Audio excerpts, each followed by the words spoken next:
사도행전 5장. 그러나 아나니아라는 사람이 자기 아내 삽비라와 공모하여 땅을 판 돈의 일부를 몰래 자기 몫으로 챙겨두고는 나머지를 사도들에게 가져와 헌금했다. 베드로가 말했다. 아나니아야, 내가 어찌하여 사탄에게 넘어가 성령께 거짓말하고 땅값의 일부를 몰래 떼어두었느냐.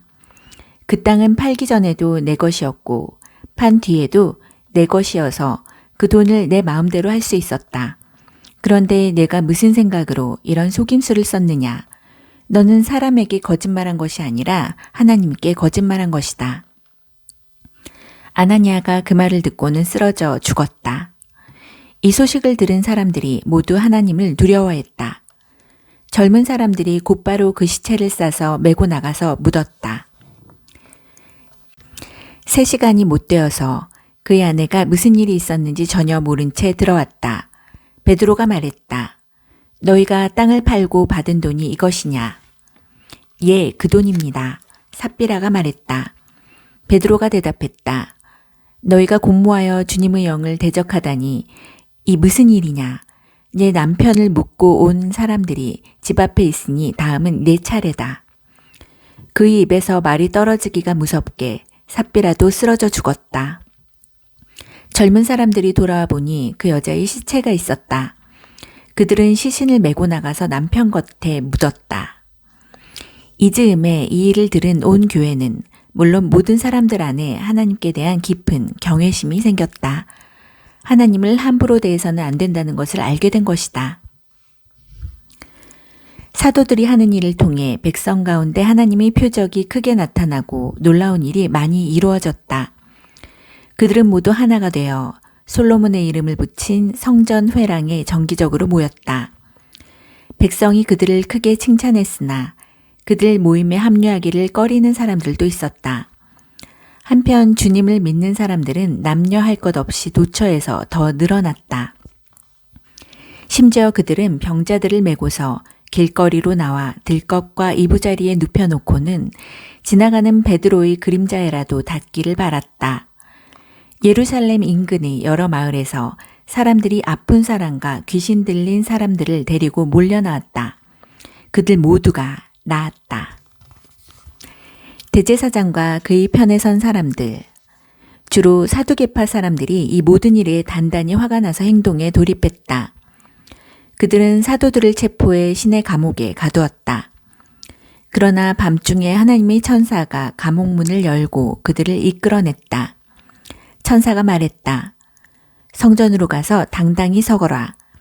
이 생명에 대해 말해야 할 모든 것을 사람들에게 다 전하여라. 그들은 즉시 순종하여 새벽녘에 성전으로 들어가 계속해서 가르쳤다.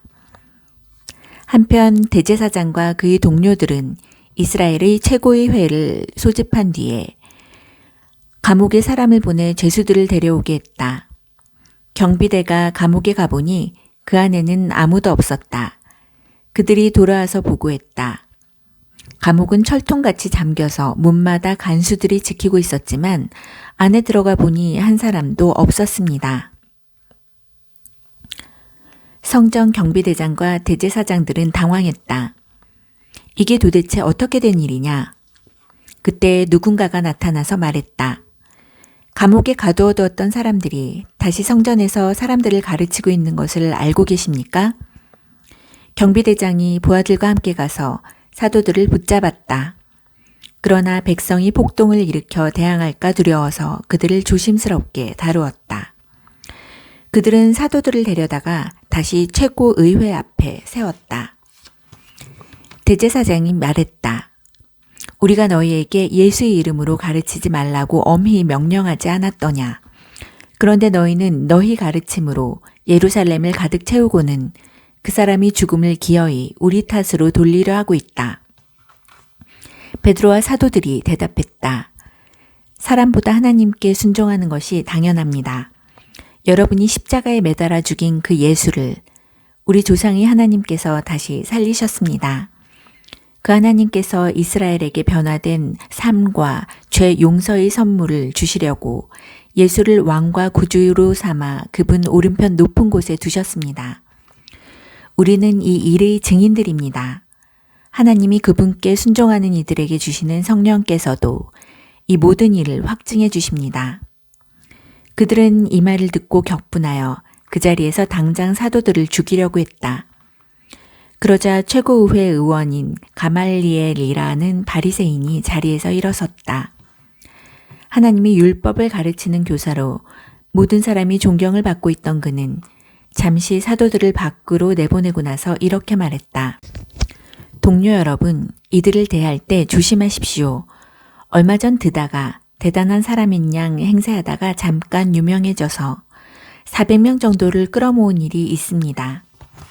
그러나 그가 죽임을 당하자 추종자들도 흩어지고 결국 흐지부지 되고 말았습니다. 그 일이 있고 나서 얼마 후 인구조사 때에는 갈릴리 사람 유다가 나타나서 세력을 불렸으나 그 역시 용두사미로 끝났고 그를 따르던 사람들도 뿔뿔이 흩어지고 말았습니다. 그래서 하는 말입니다. 이 사람들에게서 손을 떼십시오. 그냥 내버려 두세요. 만일 이 계획이나 일이 순전히 인간에게서 난 것이라면 산산이 무너지고 말 것입니다. 하지만 하나님에게서 난 것이라면 여러분이 어떻게 해도 소용없습니다. 괜히 하나님을 대적하는 자가 되지 마십시오. 그 말이 설득력이 있었다. 그들은 사도들을 다시 불러들여 호되게 매질한 다음 예수의 이름으로 말하지 말라고 경고하여 그들을 쫓아냈다. 사도들은 예수의 이름 때문에 치욕당하는 영예를 얻은 것을 크게 기뻐하며 의회에서 나왔다. 그들은 날마다 잠시도 쉬지 않고 예수가 그리스도이심을 성전과 집에서 가르치고 전했다.